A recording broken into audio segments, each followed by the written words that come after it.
smoking some photos with this one. There we go. Oh yeah. Ooh, that's warm.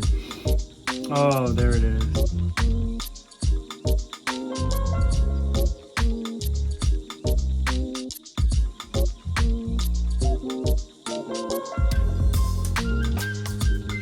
Yep, exact same form factor. Here's the 2020. So yeah, this one is going to be screaming. We got some stuff in here. Got that fast 20 watt charger. USB-C to USB-C. Of course, this is now a Thunderbolt port here, so that'll be great for some transfer speeds. Yeah, very light. Here we go.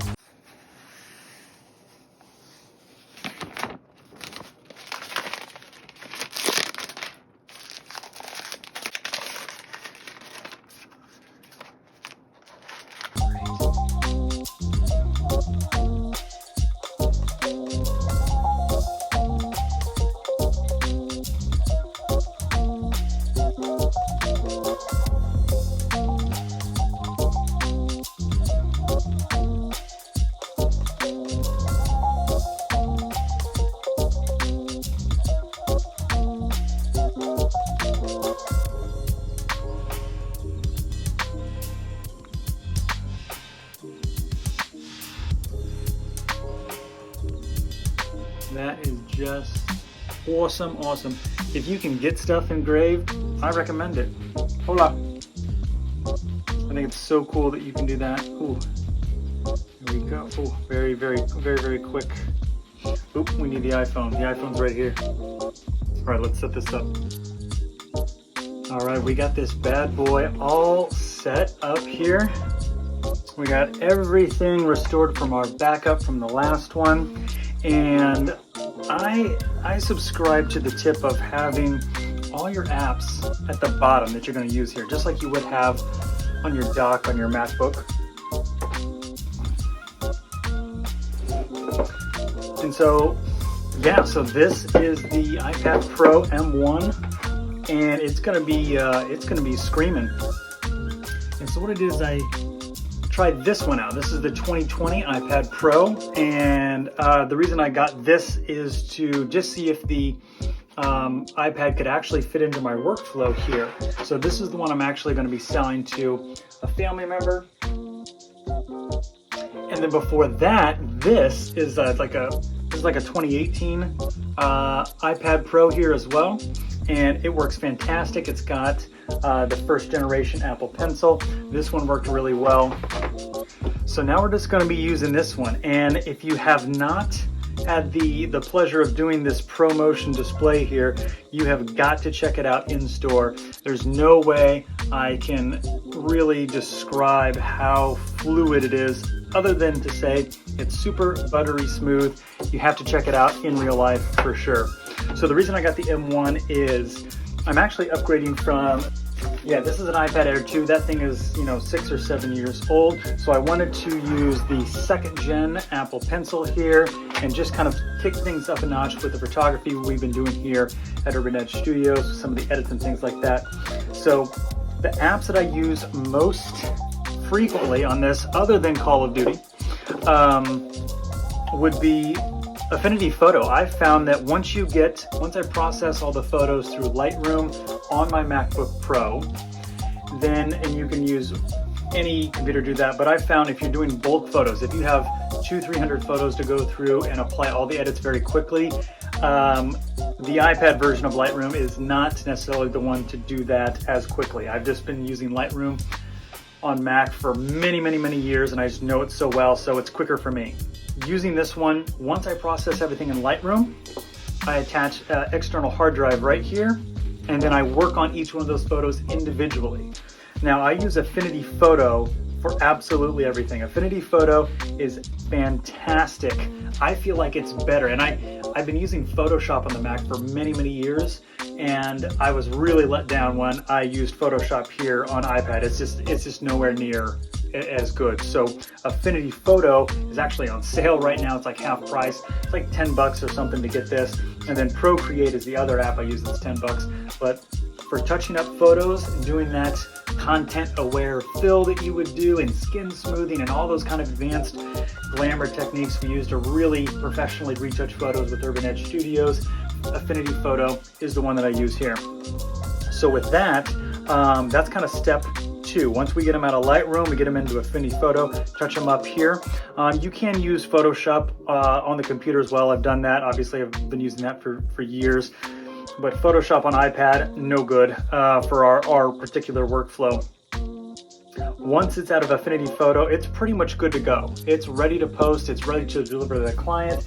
It's easy to resize and place our logo and everything like that for all the photos that we post on UrbanEdge and things like that. But when we decided to kick it up a notch, just so we can fire up the cover of our latest magazine issue here. So this is the one that we did here in Procreate. So this is hand drawn. We don't have to worry about different fonts and things like that and keeping things consistent. We wanted to have a far more artistic approach to every one of our upcoming issues with 360 RAW. So that's what we chose to do with Procreate here. So Procreate is fantastic for that artsy stuff. Apple Pencil is amazing. You can do this stuff on any one of the iPads, really. It just comes down to wait time. Do you want to have a better experience? And you know, I have a 2019 iMac with a Fusion drive. That thing is so much slower than my MacBook Pro M1.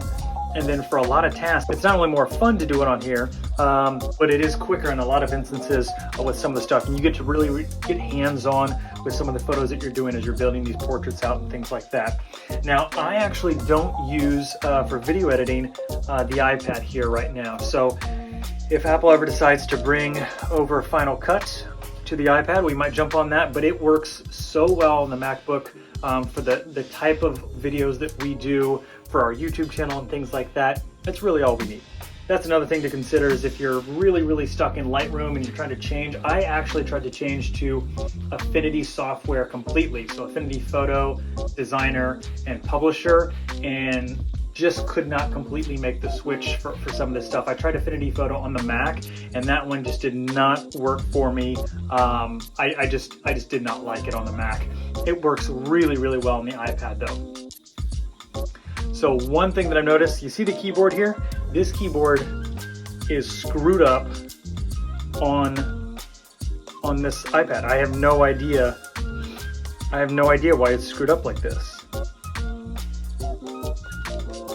So this is just a nice quick look at the iPad Pro here with the M1 processor. It's super zippy. It's really the same thing as the last year, except for that new processor is going to give us some faster speeds here with a Thunderbolt, of course, and then very future-proof here. So this one, like I said, we're going to sell that to a family member, and this M1 iPad Pro is replacing my iPad Air version 2 here. So that's what that's replacing. If you're really looking forward to doing a lot of glamour photography, or if you're curious if you can even do glamour photography kind of workflow, fashion photography and retouching and editing and culling your photos and things like that on iPads, I would say you can, with the exception of that Lightroom issue that I mentioned, that doing Lightroom on the iPad for me, it just is not as fast as I can do it on a MacBook Pro.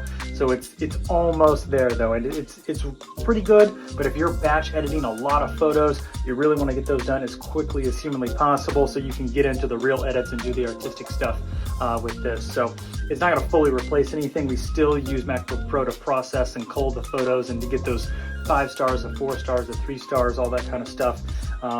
So that's where we stand on Lightroom. But once we get it on the hard drive, we spend months and months editing for the magazine and for the clients and things like that, so they can post to their social media. So that's where we use Affinity Photo and then Procreate to really kick it up a notch with the artistic kind of fun edits that we did in our last issue of 360 RAW. So this is the kind of stuff we're doing here. And I'm able to, like I said, to drag in the logo here, do some really light edits. Skin smoothing is so easy in Affinity Photo here. Just looking like, we do our frequency separation stuff for the skin smoothing. Some very simple edits for this. Let's see what's in here. So we've got color balance and levels, really easy stuff here. A lot of it is also hand done. and just having the right tool to kind of get this stuff done. This Apple Pencil is just such an amazing tool when working with this kind of stuff. Like if you were thinking about, oh, I'm gonna make a clay pot, but I'm gonna use mouse and keyboard that controls robotic arms, how well do you think that clay pot would turn out, right? It would be really boxy and robotic. While it's doable, it's not the same versus getting your hands in the clay there and actually working the clay and things like that. You're not gonna get the same result. It's not gonna be the same experience and things like that. So I really, really like this setup using Procreate and an Affinity Photo here once you process everything through Lightroom. All right, so this has been a super quick look at an unboxing of the amazing M1 iPad Pro. We're so looking forward to the software updates that are coming with WWDC in June, and then later in September, that iPad OS 15 should be super, super exciting once that drops or whatever. But this is the current layout, current workflow. Let us know if you have any questions, and we'll see you guys in the next video. Thanks.